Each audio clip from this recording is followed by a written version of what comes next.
Let's consider y equals tangent theta and try to come up with a parent function graph for this. Well, we know from our quotient identities that tangent is sine over cosine. So the angle here is theta, so I'm consistent. I keep the angle theta. And we know we can't divide by 0, so cosine cannot equal 0. The function value cannot be 0. Well, let's see where that is. I know that cosine is max 0, max 0, min 0, max, and it's an even function, so that is the case in both directions.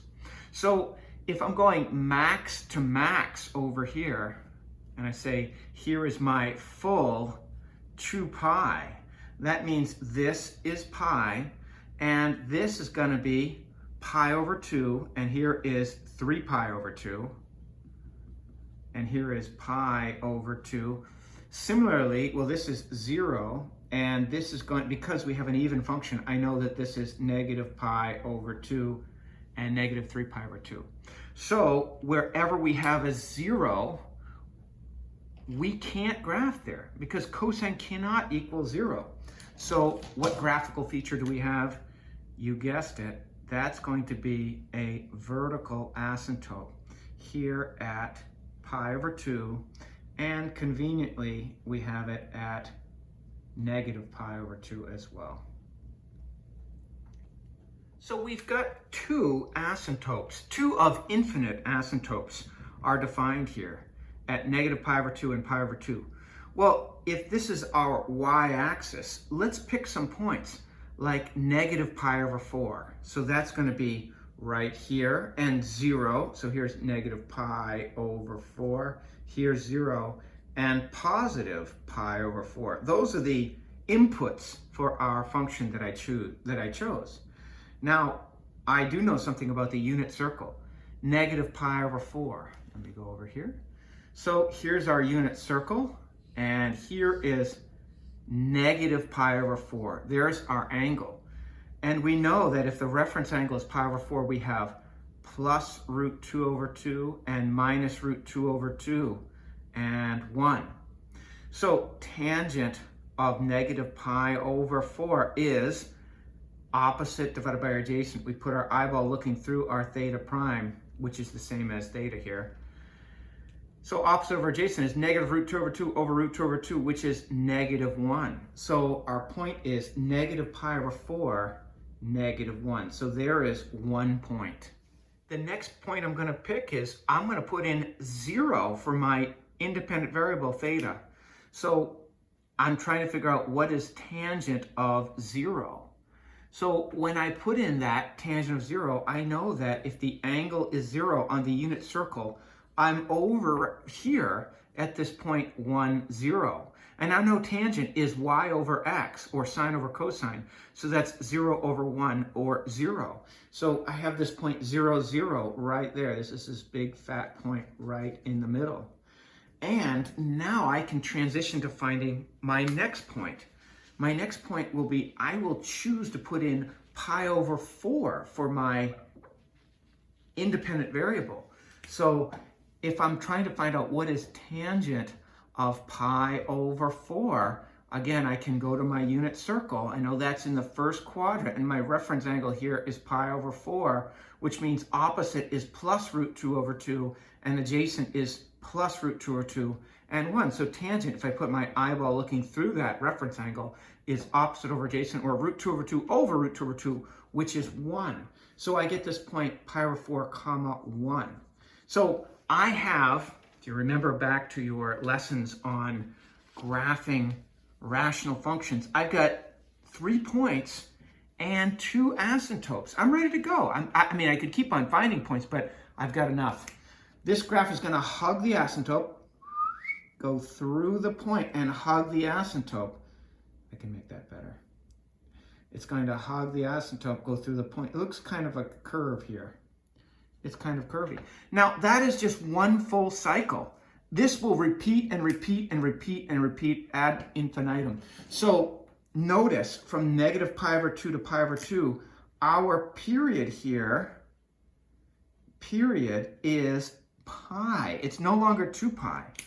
Our next one would, if I go from one asymptote to another and I'm going a distance of pi, the next one will be found at pi radians further down the road here. So if I went another pi radians, period is pi radians, I would find that actually it would come up with the next time the cosine function has a 0, and that's at 3 pi over 2. If I draw in an asymptote, I label it.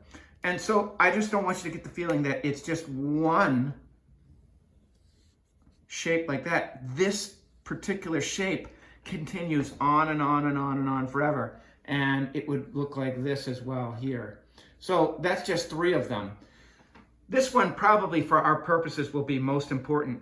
We only have to graph one of them, one sort of repeatable unit, which is 1 period. Notice it goes through the points negative pi over 4 comma negative 1. It goes through 0, 0, and it goes through pi over 4 comma 1, and has asymptotes at pi over 2 and negative pi over 2. Therefore, its full period is pi radians, not 2 pi radians like we had with sine and cosine, cosecant and secant. Let's take a good look at this parent function and define some important characteristics. The domain of this function, well, it's all real numbers, right? All real numbers, comma, we have some exceptions. X cannot equal pi over 2. So I've chosen this one. It can't equal that. And the next one will be found pi later or pi behind. So we'll say plus pi n, comma, where n is an element of the integers. So that covers all of our asymptotes.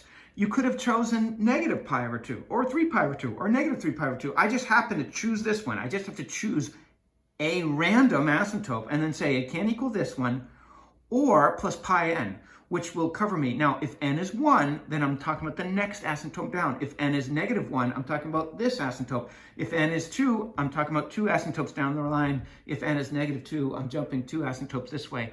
What a great way to list out our restrictions rather than having to list every asymptote. If you have to list every asymptote, then you'll never, this will be the last problem you do. You'll never stop doing this problem because there are infinite numbers of these vertical asymptotes.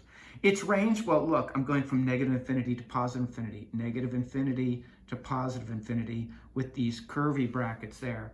Our zeros, well, here is 1 0. 0 plus, where would the next 0 be found? You guessed it. If the period is pi, it's going to be found at pi. Now, if I say 0 plus pi, that gives me 1 0. So I have to say n, where n is an element of the integers. And the integers are the counting numbers, their opposites, and zeros. We say that this is an increasing function. What does that mean? It means as x gets bigger from left to right, as x increases, y is always increasing. So it's an increasing function. One thing I want to call your attention to is the formula here. Look at this. This is y equals 1 tangent x. Well, what is that 1 acting like an amplitude doing? It tells us how high and low to go. That's what this a of 1 tells us right here. Again, absolute value is always going to be positive.